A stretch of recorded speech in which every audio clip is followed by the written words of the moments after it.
All right, let's dive right in. Today, we're going to unpack a really foundational promise from one of the world's most diverse nations, the right to religious freedom, as it's guaranteed by the Constitution of India.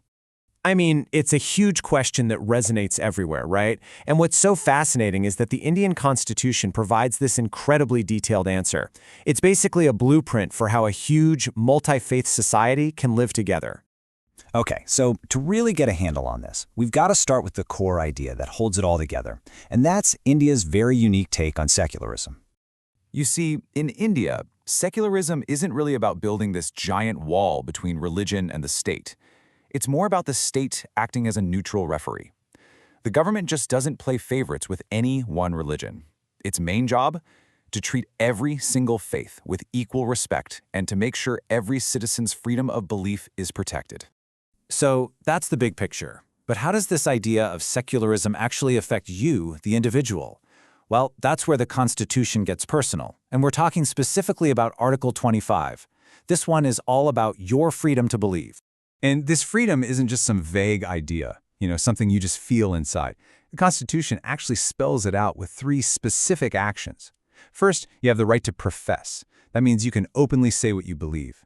Then, you can practice. That's all your rituals and ceremonies. And finally, you can propagate, which is the right to share your beliefs with other people. But, and this is super important, this freedom isn't a free-for-all. It's not absolute. It's all about a delicate balance. On one hand, you have your individual rights, but on the other, the state can step in and set some limits. Why? To maintain public order, morality, and health. It can even bring in social reforms to make sure religious practices aren't hurting anyone. Honestly, this tension is exactly what ends up in court so often, this constant push and pull between an individual's rights and what's best for the community as a whole. All right, so we've talked about individual rights. But of course, religion isn't just a solo activity, right? The Constitution totally gets that faith is often a community thing. So let's switch gears and look at the rights of the group. And that brings us to Article 26. This one gives religious communities a pretty amazing amount of freedom to run their own show. They can start their own institutions, manage all their own religious affairs, and even own and manage property. It's a really powerful way to make sure religious identity and community life can thrive. Okay, now let's get into where the rubber really meets the road: money and education. This is where you see that line between the state and religion drawn really clearly. Just think about this for a second. Article 27 basically says that the government can't use your tax money to promote one specific religion. That's it. It's a huge part of that state neutrality we were just talking about. It keeps public money, well, public. And that same idea carries right over into the classroom. If a school is paid for entirely by the state, it is not allowed to give religious instruction. End of story. This makes sure that public schools stay neutral ground for everyone. But what about schools that aren't fully public funded? Even in, say, a private or religious school that gets some help from the state, there's a really important protection in place: choice.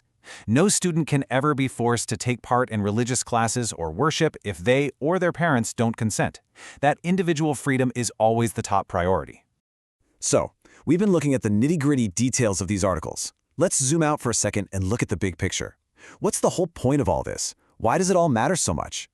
These rights aren't just dry legal text. They're literally the pillars holding up a society where many different beliefs can coexist. You see how they all work together? They guarantee liberty, they push for tolerance, they protect minorities, and the whole thing strengthens the very idea of Indian secularism. At the end of the day, it all boils down to finding that sweet spot, that perfect balance. The goal is to fiercely protect everyone's spiritual freedom, while at the same time making sure that society as a whole can function in a safe, orderly, and harmonious way. And all of this leaves us with one last big thought. This whole constitutional setup is India's answer to a really tough and timeless question that countries all over the world are grappling with. It's this constant, ongoing effort to weave together ancient faiths with the rules of modern government, a challenge that is just as real and relevant today as it's ever been.